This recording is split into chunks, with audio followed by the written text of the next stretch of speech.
Shalom, shalom, peuple de Dieu, une fois de plus, soyez bénis au nom de Jésus de Nazareth. Bien-aimés, ce matin, je viens partager avec vous quelque chose de très très important. Et je prie au nom de Jésus de Nazareth que cette parole apporte quelque chose de nouveau dans vos vies, que cette parole change votre vie spirituelle au nom de Jésus.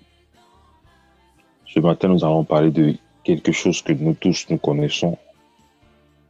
Et le thème de ce matin sera intitulé « Tu n'as pas de temps ». Tu n'as pas de temps. Le temps. Ce temps qui est le maître de notre vie. Ce temps qui est l'élément clé de notre vie. C'est de ce temps que nous allons parler ce matin. Alors nous allons prendre nos Bibles. Nous allons lire 2 Timothée, chapitre 4, à partir du verset 3 à 13. 2 Timothée, chapitre 4, à partir du verset 3 à 13. 2 Timothée 4, à partir du verset 3 à 13. Je vais juste lire sur sa parole.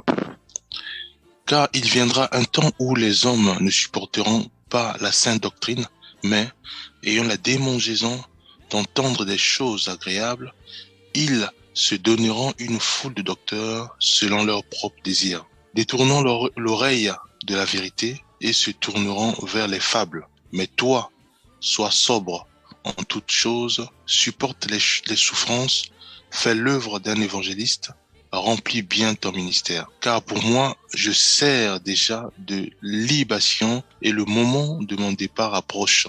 J'ai combattu le bon combat, j'ai achevé la course, j'ai gardé la foi.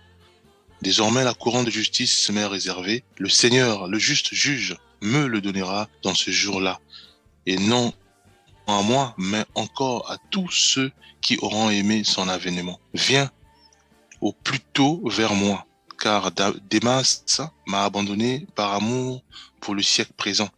Et il est parti pour Thessalonique, Crescens est allé en Galatie, Tite en Dalmatie. Luc seul est avec moi. Prends Marc et emmène-le avec toi, car il m'est utile pour le ministère. J'ai envoyé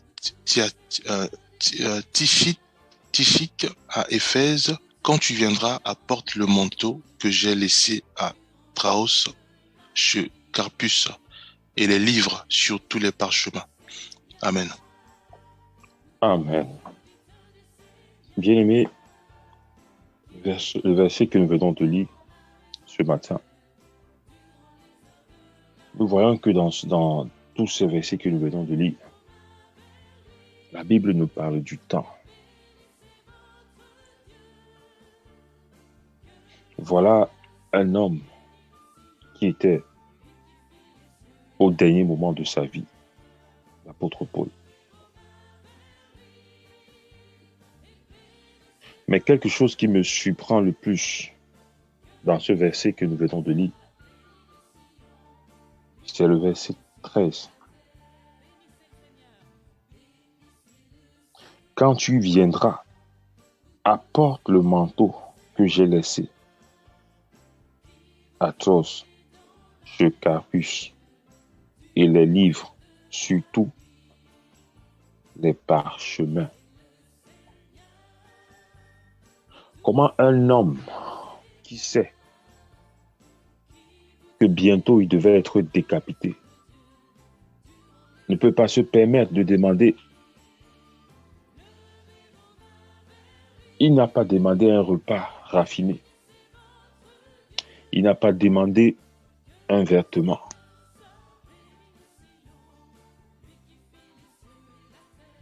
Mais il a demandé que l'homme emporte son manteau.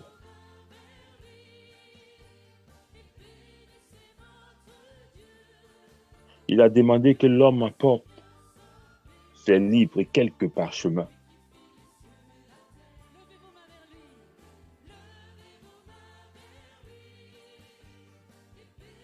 Et la question que nous allons nous poser ce matin,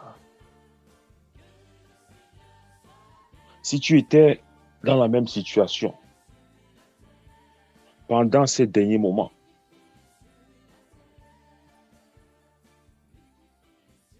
qu'est-ce que tu aurais demandé, bien-aimé?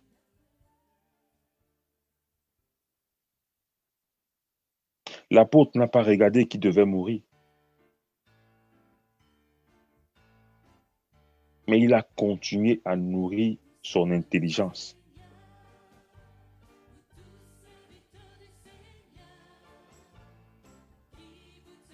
Je vais te dire ce matin, bien-aimé, tu ne peux pas diriger tes hommes si tu ne lis pas.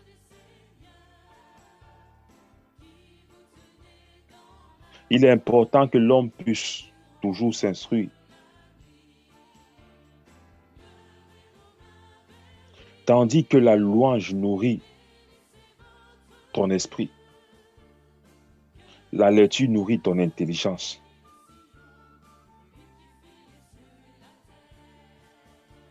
En plus d'être oint, en plus d'être un appelé de Dieu, en plus d'être un enfant de Dieu, la lecture va te rendre plus spirituel. Nous constatons qu'aujourd'hui, il y a beaucoup d'enfants de Dieu qui ne parviennent pas à lire la Bible, qui ne parviennent pas à s'attacher à la parole de Dieu. Il ne suffit pas seulement d'être oint. Il ne suffit pas seulement d'être un enfant de Dieu. Il ne suffit pas seulement d'être appelé. Mais tu dois être intelligent. Apporte-moi quelques livres. Pourquoi? Un homme qui est sur le point d'être décapité veut lire.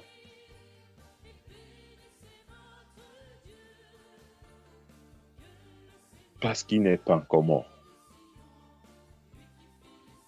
Bien-aimé, parce que tu vis encore.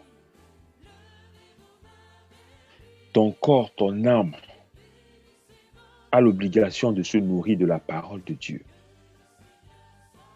C'est cette parole qui te maintient encore en vie. C'est cette parole qui donne encore un sens à ta vie.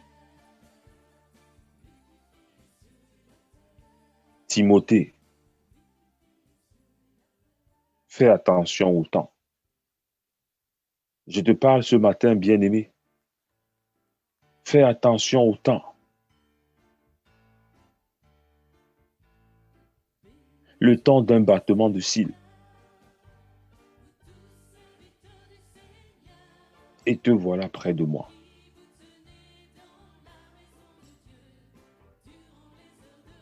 Le temps n'est avec personne, bien-aimé, ni avec les riches, ni avec les pauvres, ni avec les avertis, ni avec les intellectuels,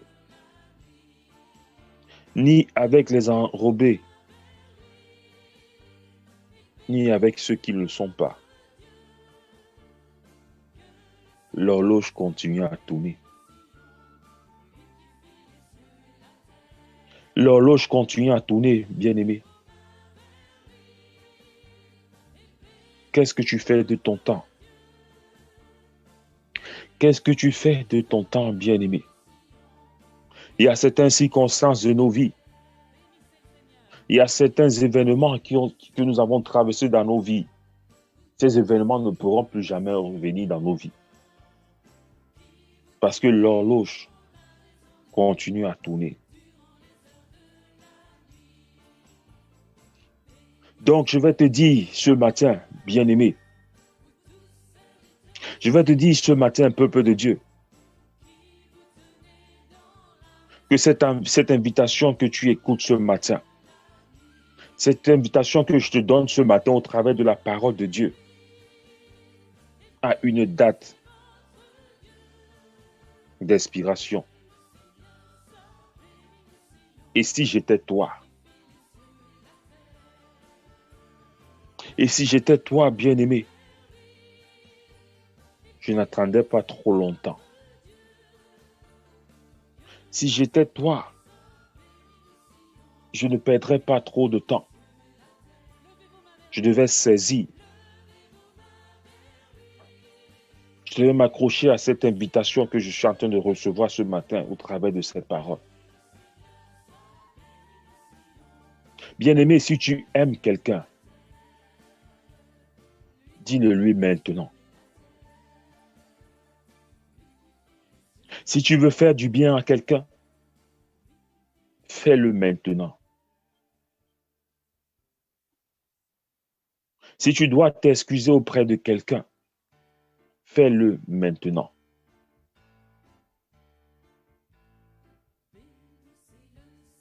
Si tu veux pardonner quelqu'un qui t'a offensé, fais-le maintenant. Ne permets pas que cette personne reste emprisonnée entre les murs de ton cœur. Fais-le maintenant afin que cette personne soit libérée. Fais-le maintenant si tu aimes cette personne. Ne laisse pas tes émotions te rendre têtu. Et que tu oublies de voir l'horloge tourner. Nous marquons tous le temps. Nous n'avons pas de temps pour aller à l'église. Nous n'avons pas du temps pour lire la parole de Dieu. Nous avons du temps pour faire des choses du monde. Nous avons du temps pour tenir des réunions avec des gens du monde. Mais nous n'avons pas le temps à consacrer à Dieu. Si j'étais toi ce matin, si j'étais toi, bien-aimé, si j'étais toi, peuple de Dieu,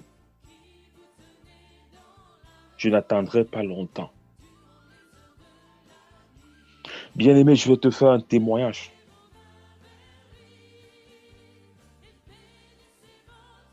Et le témoignage que je vais te faire ce matin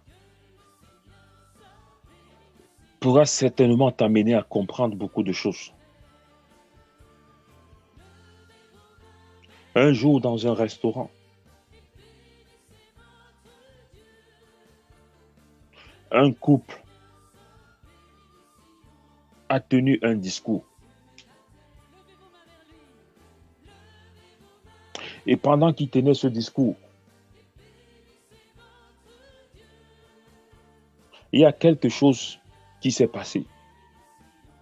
Ce couple était en train de parler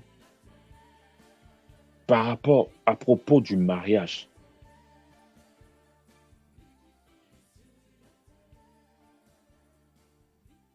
Et la dame était en train de demander au monsieur,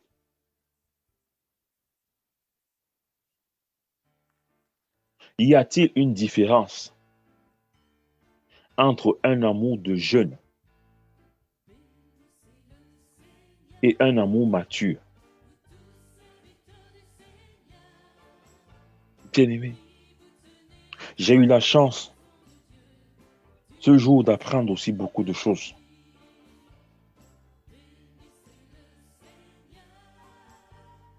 Et quand le monsieur a répondu à la dame, il lui dit, lorsque tu viens de te marier, tu essaies de trouver comment vivre ensemble avec ta femme. Mais quand tu es marié pour longtemps, tu comprends que vous ne vous contentez pas seulement de vivre ensemble. Et lorsque vous allez reconnaître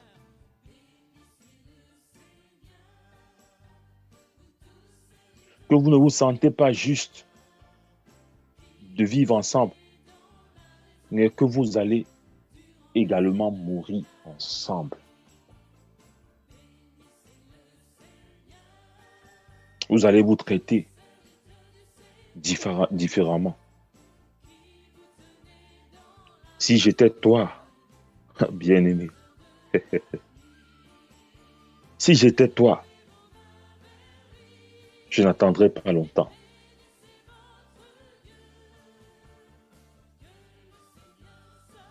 C'est à ce moment que tu sauras que tout ce qui s'est passé entre vous, tout ce que tu n'avais pas pu pardonner, tout ce que tu n'as pas pu réaliser, mais dans la vieillesse, tu diras certainement oui, tu as blessé mes sentiments, mais ils sont à nouveau guéris. Car nous ne nous contentons pas de vivre ensemble, mais nous allons mourir ensemble. Bien-aimé, c'est en ce moment que la personne qui est à côté de toi, tu sauras son utilité. Parce que cette personne sera capable de te dire, je sais que tu ne marches pas bien, alors prends ma main. Je vais t'aider à faire quelque part. C'est le même principe qui s'applique avec le Seigneur. Quand Dieu connaît tes faiblesses, quand Dieu sait que tu es appelé, tu as accepté son Fils, tu as accepté de porter ta croix et de suivre son Fils. C'est ce qui se passe, bien-aimé. Pendant que tu affiches tes faiblesses, le Seigneur pourra les combler. Le Seigneur pourra te dire, mon fils, je sais que tu as du mal à marcher, mais donne-moi ta main pour que nous puissions faire des pas. Bien-aimé, parce que tes genoux vont mal, mais moi, ce sont mes yeux qui ne voient pas.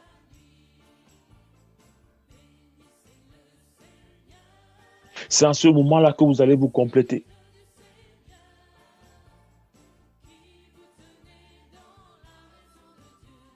Pourras-tu me lire, s'il te plaît, qu'est-ce qui est écrit? Bien-aimé, il est important. Il est important, bien-aimé, de racheter le temps. Si j'étais toi, bien-aimé, si j'étais toi, peuple de Dieu, je n'attendrais pas longtemps. Comme nous le constatons dans ce test entier, l'apôtre Paul nous parle de l'urgence féroce du maintenant. L'urgence féroce du maintenant. Qu'est-ce que tu as fait de ta jeunesse? Qu'est-ce que tu fais de ton temps?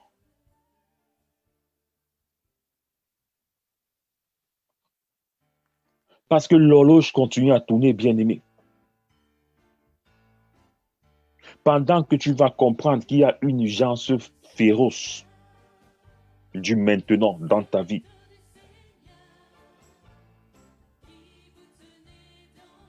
tu n'auras plus le temps d'être amer. Tu n'auras plus le temps d'être intimidé. Tu n'auras plus le temps d'être découragé. Tu n'auras plus le temps de t'apitoyer sur ton sort. Tu n'auras plus le temps de ce que des autres pensent de toi.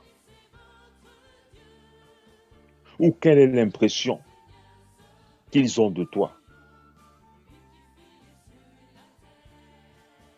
Bien-aimé, si j'étais toi, je dis si j'étais toi ce matin, je n'attendrai pas longtemps.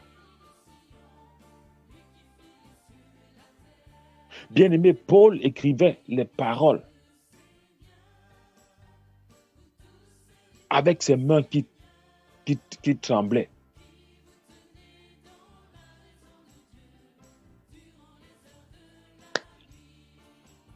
Et ses genoux qui étaient déjà fatigués.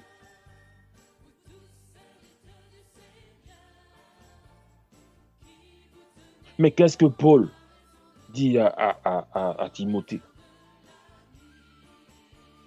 Il lui dit, apporte-moi un manteau, quelques livres, quelques feuilles. Bien-aimé, parce que le nectar est devenu si épais qu'il s'est transformé en miel.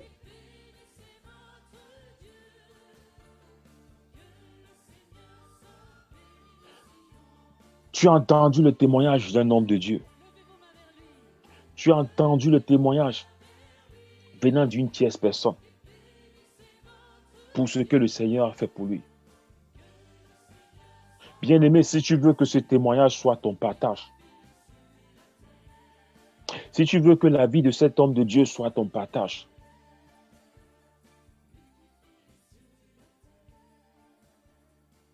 tu dois t'instruire au maximum. Tu dois continuer à lire. Tu dois continuer à lire la parole de Dieu. Tu dois continuer à lire des témoignages des gens. Tu dois continuer à lire tout ce qui a un rapprochement avec la parole de Dieu.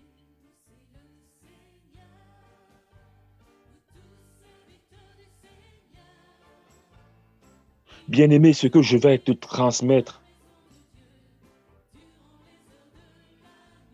ce matin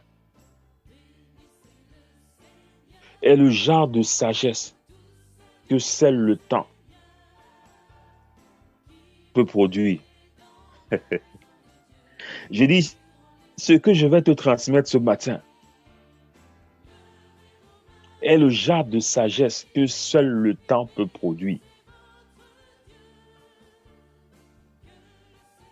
Ça prend du temps pour être véritablement sage.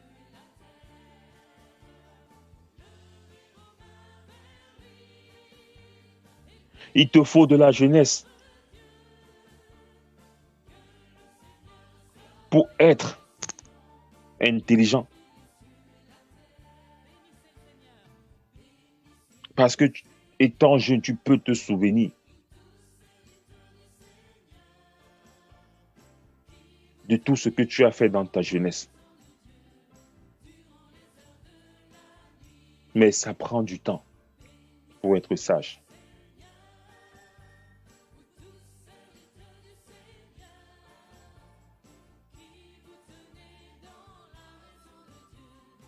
Et Paul lui dit, je viens te laisser.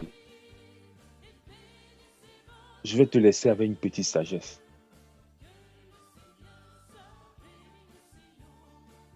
Je vais te laisser avec une petite sagesse.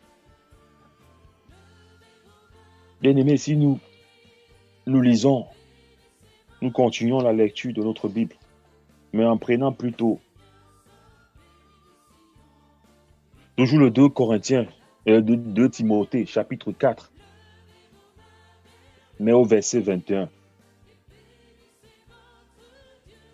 Okay, je vais lire. Que je continue ta parole. Donc 2 Timothée 4, verset 21. Tâche de venir avant l'hiver, Eubulus, Pudent, Linus, Claudia et tous les frères te saluent. Que le Seigneur... Tâche de venir avant l'hiver. Bien-aimé, ce verset nous parle toujours du temps. Je veux te laisser avec une petite sagesse, mais tu dois te dépêcher parce que l'horloge tourne. C'est le moment pour nous, bien-aimés, de racheter le temps. Certainement, tu n'as pas du temps aujourd'hui.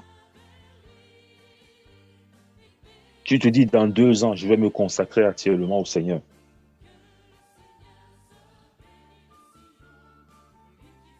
Les aiguilles de la montre ne vont jamais s'arrêter pour atteindre ces 2 années. Le temps ne pourra jamais s'arrêter pour atteindre ces 2 années.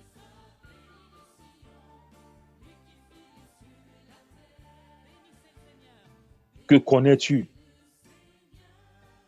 de ton lendemain? As-tu une idée de comment est-ce que tu vas te lever demain?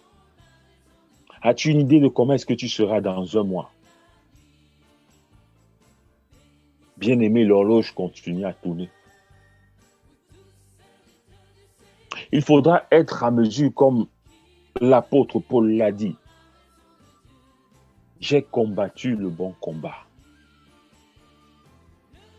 Bien-aimé, l'horloge continue à tourner. Ce matin, je suis venu vous dire à tous, je suis venu dire à tout le monde que l'horloge tourne. L'horloge tourne. Ne vois pas ta vie que tu mènes maintenant. Ne vois pas les possibilités que tu as maintenant. Pense également à celui qui t'a créé. Pense également à celui qui est mort sur la croix pour que tu sois ce que tu es aujourd'hui.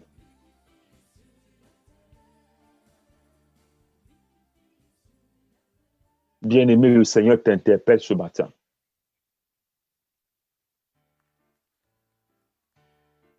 L'horloge tourne. Si j'étais toi ce matin, bien-aimé, je n'attendrai pas longtemps. J'ai dit, je n'attendrai pas longtemps.